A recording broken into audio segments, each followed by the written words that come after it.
Ganjar Pranowo dan Ahok dilaporkan ke KPK, Sekjen PDIP, KPK, Kejaksaan, aparat kepolisian harus bergerak, ditulis dari berbagai sumber. Sebelum kita lanjut, jangan lupa subscribe dan nyalakan loncengnya agar Anda menjadi yang pertama mendapatkan informasi dari jurnal terupdate. Sekretaris Jenderal atau Sekjen Partai Demokrasi Indonesia Perjuangan atau PDIP, Hasto Kristianto, menanggapi pelaporan kasus dugaan korupsi Ganjar Pranowo dan Basuki Cahayapurnama ke Komisi Pemberantasan Korupsi atau KPK.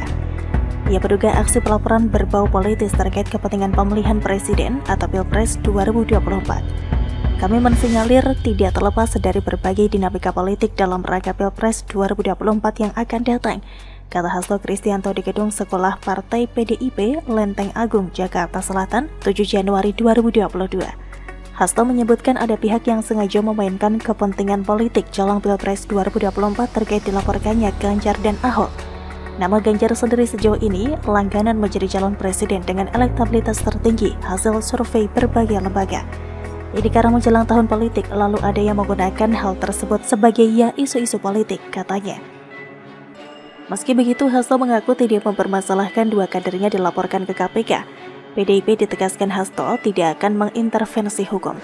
KPK harus bergerak, Kejaksaan harus bergerak, aparat kepolisian harus bergerak, pengadilan harus memberikan keputusan yang terbaik berdasarkan aspek keadilan yang substantif. Itu yang kita dorong, tugas Hasto. Sebelumnya, Ganjar dan Ahok dilaporkan ke KPK oleh Poros Nasional Pemberantasan Korupsi atau PNPK. Adi Masardi, koordinator Kan Indonesia Bersih yang menjadi presidium PNPK, menjelaskan pihaknya melaporkan kasus dugaan korupsi yang menyeret sejumlah nama, diantaranya Ganjar dan Ahok. Ganjar dilaporkan terkait dugaan kasus korupsi proyek pengadaan EKTP, sementara Ahok yang juga komisaris utama Pertamina dilaporkan terkait tajuk kasus dugaan korupsi. Kasus dugaan korupsi yang dilaporkan ke KPK yang melibatkan Ahok yakni kasus pembelian tanah Rumah Sakit Sumber Waras, pembelian lahan di Taman BMW, lahan Cengkareng Barat, dana CSR, reklamasi Teluk Jakarta, dana non-budgeter, dan penggusuran. Pada tahun 2016 silam, jadi sudah agak lama ya, Basuki Cahayapurnama atau Ahok yang masih berstatus sebagai Gubernur DKI Jakarta mendatangi gedung KPK di Jakarta untuk memenuhi panggilan sebagai saksi. Ahok memberikan keterangan seputar pembelian lahan milik Rumah Sakit Sumber Waras. Pemprov DKI Jakarta membeli lahan itu pada akhir 2014, yang setelah diperiksa oleh KPK tidak ditemukan adanya pelanggaran hukum, apalagi temuan dugaan korupsi pada pembelian lahan itu. Herannya, kasus pembelian lahan itu mendadak dipermasalahkan lagi lewat pelaporan Poros Nasional Pemberantasan Korupsi atau PNPK yang membawa-bawa nama Ahok lagi dengan 6 perkara lainnya, yakni terkait lahan di Taman BMW, lahan Cengkareng Barat, dana CSR, reklamasi Teluk Jakarta, dana non-budgeter, dan penggusuran. Gak sekalian apa dilaporkan pembelian rumah Ahok, rumah orang tuanya, sampai rumah leluhurnya dengan alasan yang bisa dicari-cari belakangan. Bukankah sudah biasa pelaporan di negeri ini kalau sudah urusan like and dislike hingga motif dendam politik, tidak perlu data dan fakta atau bisa dipaksakan, yang penting berani lapor saja. Lucunya lagi, setelah melaporkan, orang yang dilaporkan sedapat mungkin kudu dinyatakan bersalah, ditahan lalu diadili dan masuk penjara. Kalau perlu, tekanan lewat aksi massa hingga yang sedang ngetren pakai cara hashtag di Twitter sampai jadi trending dengan sasaran memenjarakan orang yang diduga tidak disukai. Betul? Ahok sendiri terlihat nggak ambil pusing sama ulah absurd kelompok PNPK itu. Ex-suami Veronica Tan itu hanya merespon singkat ketika Kompas.com hendak meminta klarifikasi soal pelaporan yang unfaedah itu. Terima kasih atas infonya. Monggo mengirimkan tautan pemberitaan terkait kasus-kasus yang dilaporkan PNPK. Sudah pernah diperiksa semua, kata Ahok. Rasanya semua juga jelas, baik terkait pembelian lahan Rumah Sakit Sumber Waras maupun tuduhan kasus-kasus lain di mana Ahok tidak terbukti melakukan pelanggaran. Ini termasuk sejarah pembelian lahan di Cengkareng, Jakarta Barat yang sudah ditolak permohonan pra-peradilannya oleh Pengadilan Negeri Jakarta Selatan yang pada waktu itu diajukan oleh Masyarakat Anti Korupsi Indonesia atau MAKI. Pertanyaan menariknya, kemana MAKI dan PNPK ketika masyarakat ribut soal pemborosan anggaran dan kelebihan bayar selama Pemprov DKI Jakarta dipimpin oleh Anies Sandiaga dan Anies Riza? Ngapain aja PNPK saat gejolak kontroversi Formula E bergulir?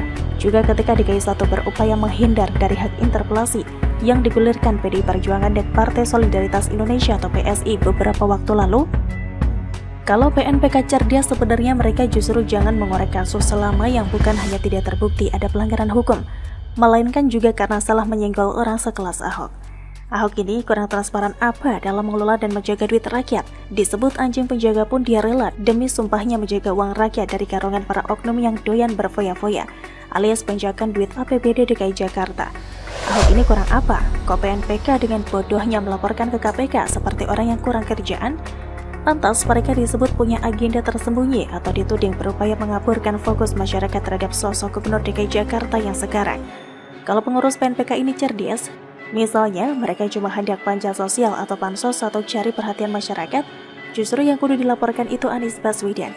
Minimal buat orang itu sibuk dengan menghadiri penyelidikan polisi hingga menjadi saksi di persidangan terkait dugaan korupsi yang lebih jelas terlihat dibandingkan dengan seorang Ahok. Syukur-syukur tidak hanya menjadi saksi tetapi sampai menjadi terdakwa hingga terpidana. Karena dengan masifnya pemberitaan soal pemakaian duit APBD yang gila-gilaan, masa sih tidak ada satu kasus pun yang pantas disidangkan meskipun belum tentu juga dia bersalah?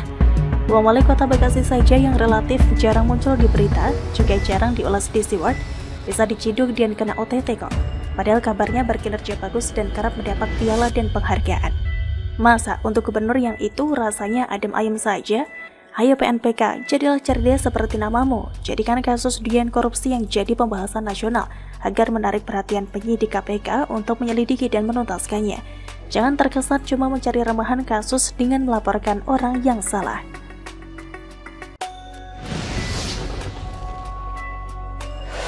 Ferdinand Hutahayan secara tidak langsung bongkar bobrok MUI, ditulis oleh Ferry Padli dari suar.com.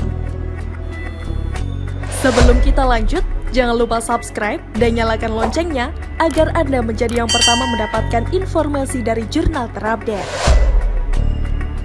Selain Habib Bahar bin Smith, baru-baru ini yang turut menjadi perhatian warga dunia maya adalah Ferdinand Hutahayan. Lantas, apa yang menjadi penyebab mantan kader Partai Demokrat itu menjadi buah bibir warganet? Karena dia turut membahas masalah Tuhan dan agama di Twitter. Untuk lebih jelasnya berikut cuitan live Ferdi tersebut. Kasihan sekali Allahmu, ternyata lemah harus dibela. Kalau aku sih, Allahku luar biasa, maha segalanya. Dialah pembelaku selalu dan Allahku tidak perlu dibela. Lantaran cuitannya itu pula, Ferdinand dilaporkan ke polisi. Pelapornya adalah Ormas Brigade Muslim Indonesia atau BMI Sulawesi Selatan yang diwakili oleh Zulkifli. Ferdinand dituding telah menyebarkan ujaran kebencian yang mengandung unsur sara. Lantas siapa Ferdinand ini sebenarnya dan apa pekerjaannya? Saat SBY jadi Ketua Umum Partai Demokrat dulu, ia menjabat sebagai Kadif Advokasi dan Hukum Partai Demokrat, yang kini posisinya tersebut digantikan oleh Didik Mukriyanto. Pada pemilu 2019, ia juga nyalon DPR lewat Partai Demokrat Dapil Jabar 5 Kabupaten Bogor, tapi gagal terpilih. Pada Pilpres 2019, ia turut menjadi bagian Badan Pemenangan Nasional atau BPN Prabowo Sandi. Jabatan Ferdinand kala itu cukup mentereng, yakni sebagai jubir. Namun ketika Ani Yudhoyono yang waktu itu lagi terbaring lemah di rumah sakit diolok-olok oleh pendukung Prabowo, ia pun memutuskan untuk tidak lagi menjadi tim ses Ketua Umum Partai Gerindra tersebut. Pasca Ibu Ani meninggal dunia, Ferdinand pun mundur secara teratur dari Partai Demokrat. Artinya apa? Lai Ferdi ini bukan loyalis SBY ataupun AHY, tapi dia adalah loyalis Ibu Ani. Karena rekam jejaknya yang pernah menjadi pendukung Prabowo itu pula, serta pernah menjadi kader Partai Demokrat, kemudian tidak banyak yang membelanya. Termasuk ketika ia dilaporkan ke polisi, justru tagar "Tangkap Ferdinand" yang trending di Twitter, sementara tagar "Dukung Ferdinand" malah sepi peminat. Kini, Barreskrim Polri tengah menyelidiki laporan terhadap mantan anak buah AHY tersebut. 3 orang saksi sudah diperiksa. Belakangan baru diketahui ternyata Lai Ferdi ini tidak hanya dilaporkan ke Polda Sulsel, tapi ia juga dilaporkan ke Barreskrim Polri. Pelapornya bernama Haris Pertama. Diketahui si Haris ini mantan ketua KNPI Pejatan dan pernah melaporkan Abu Janda ke polisi. Ia pada tahun 2021 lalu dipecat dari jabatan sebagai orang nomor 1 di KNPI lantaran dianggap tidak mampu menjalankan roda organisasi serta berbuat sewenang-wenang. Dan yang menarik dari kasus yang menjerat Ferdinand ini, secara tidak langsung ia turut membongkar bobrok MUI. Bagaimana tidak adilnya LSM itu terhadap orang. Ada 2 kasus yang sama-sama menyinggung agama tapi MUI beda sikap. Pertama, Abdul Somad yang menyinggung salib dalam ceramahnya. Kala itu, ia mengatakan di patung salib ada jin kafir, hingga berujung pada pelaporan ke polisi oleh Brigade Mio. Yang mana pernyataan Somad tersebut dianggap meresahkan umat Nasrani. Ustadz kondang yang juga pendukung Prabowo di Pilpres 2019 lalu itu juga dianggap telah menista agama Kristen. Lantas apa tanggapan dari MUI? Sebaiknya masyarakat bersikap tenang, dapat menahan diri, mengedepankan semangat persaudaraan, serta menyikapi masalah tersebut dengan bersikap dewasa. Sementara Somad, jangankan mau minta maaf, merasa bersalah saja tidak. Begitulah jadi orang yang sombong, selalu menganggap dirinya yang paling benar, padahal tanpa dia sadari apa yang telah keluar dari mulutnya, menyakiti hati dan perasaan orang lain. Menurut hemat penulis, percuma saja jadi penceramah kalau gak ada akhlak. Bukankah Nabi Muhammad itu diutus untuk memperbaiki akhlak umat manusia? Kasus kedua yang menimpa Ferdinand beda sikap dengan kasus yang menimpa Somad sebelumnya. MUI yang diwakili oleh Anwar Abbas mengatakan Ferdinand Huta Heian menyakiti umat Islam. Sementara Sekjen MUI Amir Syah Tambunan mengatakan cuitan Ferdinand tersebut menunjukkan sikap intoleran serta membuktikan bahwa pengetahuan agamanya dangkal. Terakhir, ia juga menuding ada unsur penistaan agama dari apa yang telah live Ferdi cuitkan. Senada dengan pernyataan Sekjen MUI Pusat itu, MUI Jatim juga menyebut Ferdinand Huta Heian telah melakukan penistaan agama, sehingga mereka meminta agar aparat kepolisian memprosesnya. Sudah kelihatan jelas kan bagaimana tidak adilnya MUI, dan orang-orang macam inilah yang akan jadi buzzer Anies pada Pilpres 2024 mendatang, kalau dia jadi nyalon. Bagaimana menurut Anda? Silahkan tulis pendapat Anda di kolom komentar. Terima kasih sudah menyaksikan channel Jurnal Terupdate.